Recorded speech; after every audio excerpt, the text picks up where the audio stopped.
కొత్తగా పెళ్ళే వస్తారు కోడలు. వచ్చిన తర్వాత ఇంట్లో అడుగు పెట్టిన తర్వాత అత్తగారులో ఉన్నటువంటి ఆ డిఫరెంట్ షేడ్స్ ఉంటాయి చూసారా. కొడుకు వచ్చినప్పుడు ఒకలాగా ఉంటారు, కొడుకు లేనప్పుడు ఒకలాగా ఉంటారు. కొడుకు ఉన్నప్పుడు అమ్మ అదేంటమ్మా చిక్కిపోతావమ్మా, బలంగా తినాలి నువ్వు, ఇగో ఫ్రూట్స్ ఇగో, పాలు ఇగో, కూరదిగో, బలంగా వేసుకొని చక్కగా తినమ్మా అంటే, అయిపోమ్మ మా అమ్మ చాలా బాగా చూసుకుంటుంది నా భార్యని అనుకుంటాడు. వెళ్ళిన తర్వాత చూస్తే ఇదిగో పాల బిల్లు ఎక్కువ వచ్చేది, మనం పొదుపుగా వాడాలి. ఈ గ్లాసులు ఇక్కడ గీతను చూసావా, ఈ గీత దాటి నువ్వు పాలు తాగడానికి లేదంతే. నీ భర్త తాగమంటాడు కానీ నువ్వు ఈ గీత దాటి తాగడానికి లేదంటే పొదుపు చేయాలమ్మా మనం ఎప్పటి నుండి.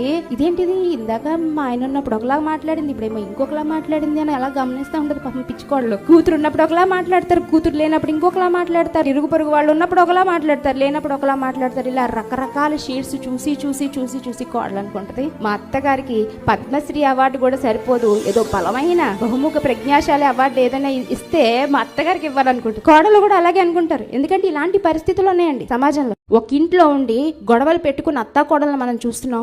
ఒక ఇంట్లో ఉండి దేవుని వాక్యానికి విలువ లేని అత్తాకోడలను ఎందరినో చూసాం. ఒక ఇంట్లో ఉండి ఒకరినొకరు కొట్టుకుంటూ చంపుకునే అత్తాకోడలను ఎంతోమంది మనం చూసాం. కానీ ఒకే ఇంట్లో ఉండి దేవుని వాక్యంతో వెలిగింపబడినటువంటి అత్తగారు దేవుని వాక్యంతో కోడల్ని వెలిగించే ప్రయత్నంలో రూతు విషయంలో సక్సెస్ సాధించిందండి.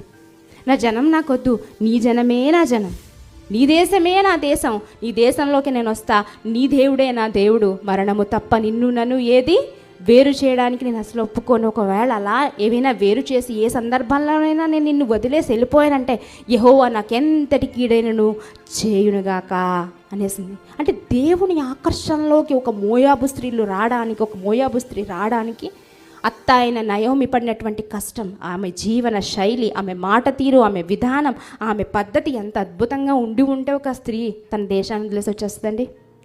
అర్థమవుతుందా?